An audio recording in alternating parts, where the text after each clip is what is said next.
Tumawag si teacher. Mga kamusta na?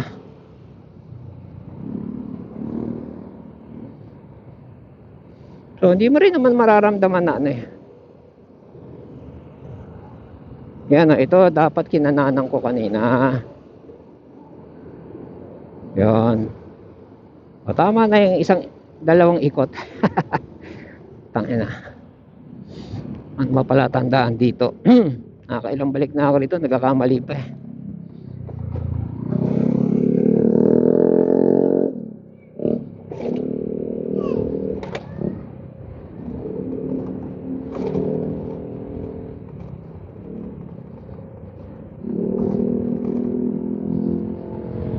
Sarap oh, may sipa oh. Woo!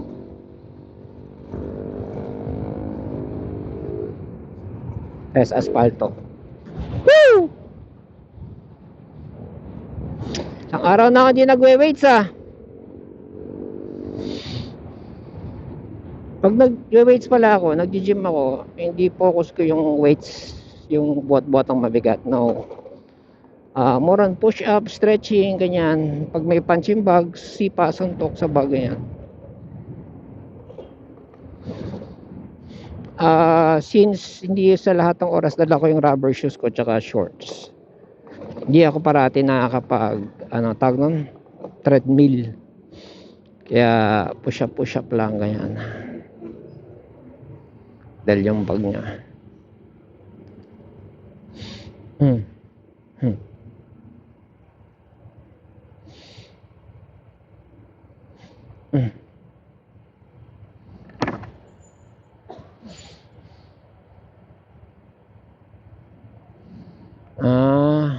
Pasahero siya sa joyride.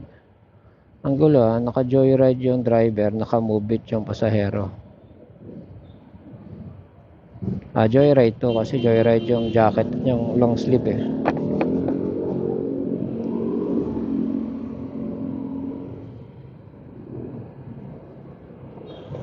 $79 volts.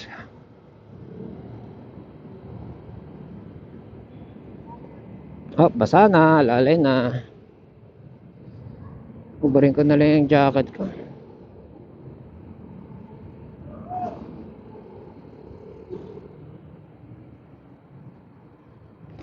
Di siya mainit na mainit. Yung alam niyo yan, yung typical na init kapag naka-jacket ka. So, ilang percent ba?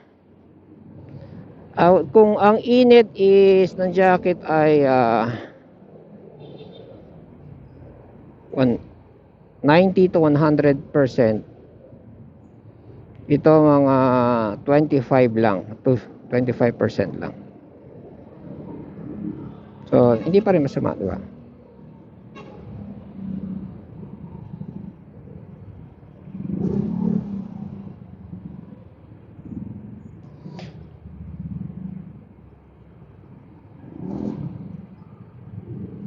Buksan ko ngayon sa kilikili ko.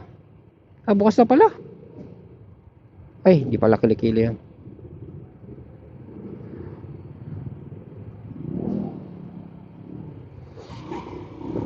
Auto balance ba ako doon ah?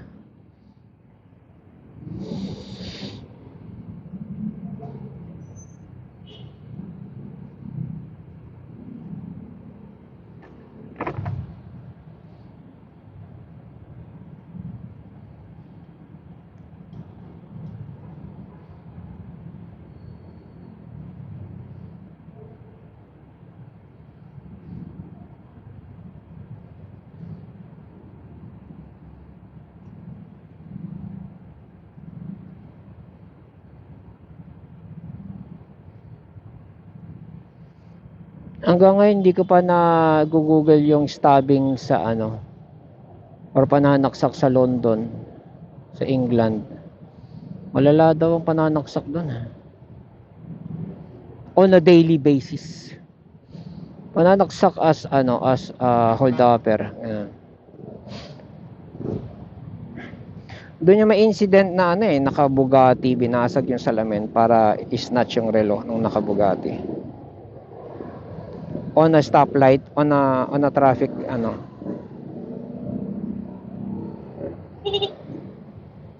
on a traffic road, ano ba ang tawag doon? Nung matraffic, yan, Tagalog na lang.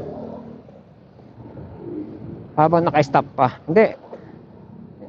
O basta, naka-stop sa, sa kalsada kasi naka-stop pa. Matraffic.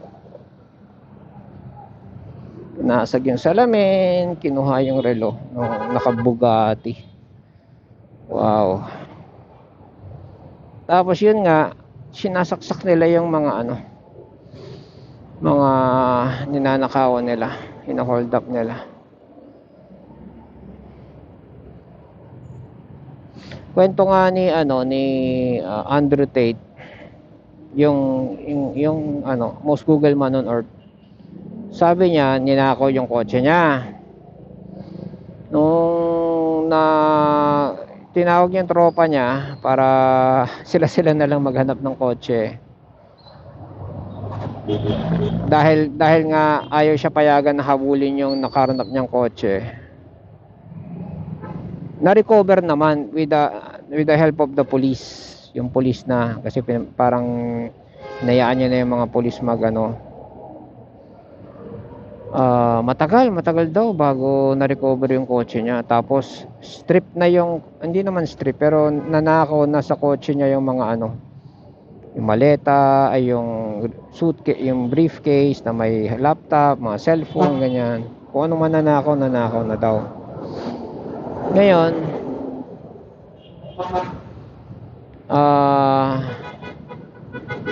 tawag nito, doon sa likod, doon sa passenger seat, meron daw dyaryo magazine, may dyaryo. Sabi niya, hindi akin to, gumanon siya. Pagkuha niya ng dyaryo, may kutsilyo sa loob yung dyaryo. Hindi yung the usual na switchblade knife 29, no. Mahaba daw eh. Parang chef knife ang haba eh. Chef knife. Talaga pag yun daw isipin mo, tipong yung akala mo may hawak lang na dyaryo, pero pag isinaksak yung dyaryo sa'yo, may kutsilyo pala sa loob. Ganon. Sabi niya, ang description niya, kapag ito isinaksak sa'yo, it will fuck you up. Sabi niya ganon. Kasi it's a huge knife. Di ba nga merong movie na ganon, yung, oh, that's not a knife, this is a knife. Yung ganon, Crocodile Dundee. Yun, malaking kutsilyo daw yung nandun sa loob ng dyaryo. Grabe daw, stabbing incident doon sa London. Ang hold-upper. Napaisip tuloy ako kapag stoplight dito. Baka wala namang maano sa akin. Pero what do you know?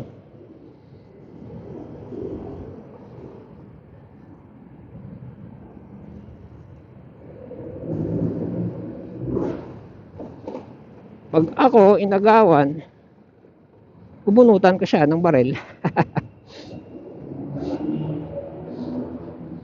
Tapos tatamnan ko siya ng baril. Tapos ipuputo ko yun. Mga ganung bagay lang pag nasa iskinita ng walang tao eh. Pero pag maraming tao, ay diskarte ng chewing ko noon eh, na mga 80s pa lang.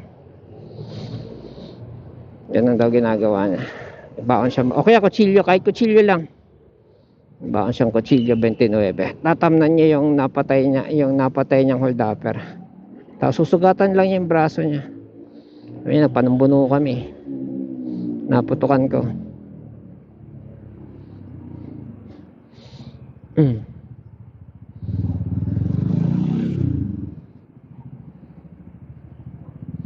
Kaya minsan naisip ko yung susi, paanohin ko na lang pag natong stoplight, anuhin ko, ang pagaganahin ko yung remote. Tapos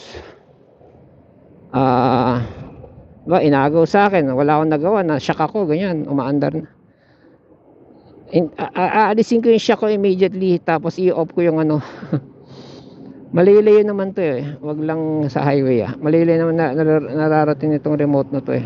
I-remote ko yung i-off ko remotely yung motor. Wala siyang magagawa. Ay, siya nga pala yung ano nito. Alala ko na naman si scammer. Yung extrang bayad ko sa kanya, meron dapat sana ng GPS to dun sa loob ng battery ko. Wala eh. So may nilagay ako na GPS dito pang pang Android.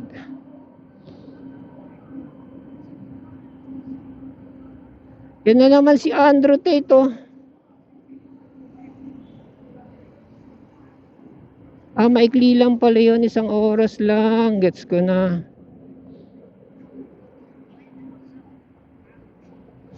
Gagawin ko na lang, lulup ko na lang.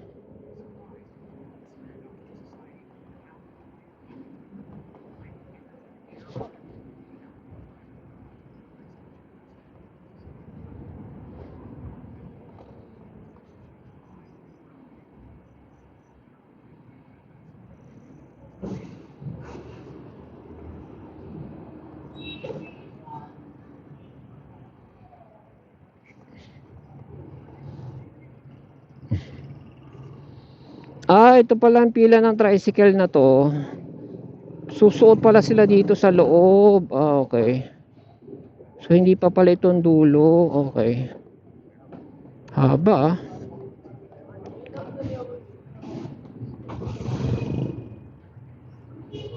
Kaya pala nakakalito dito kasi parang lumalabas left side, left side only.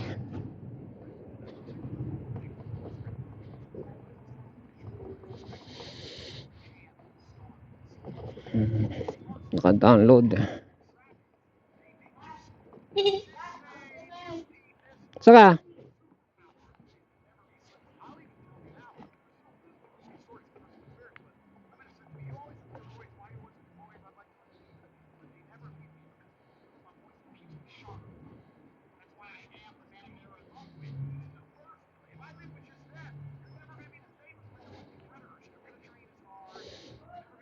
teka, change tayo ng setup kasi mag-helmet na si teacher.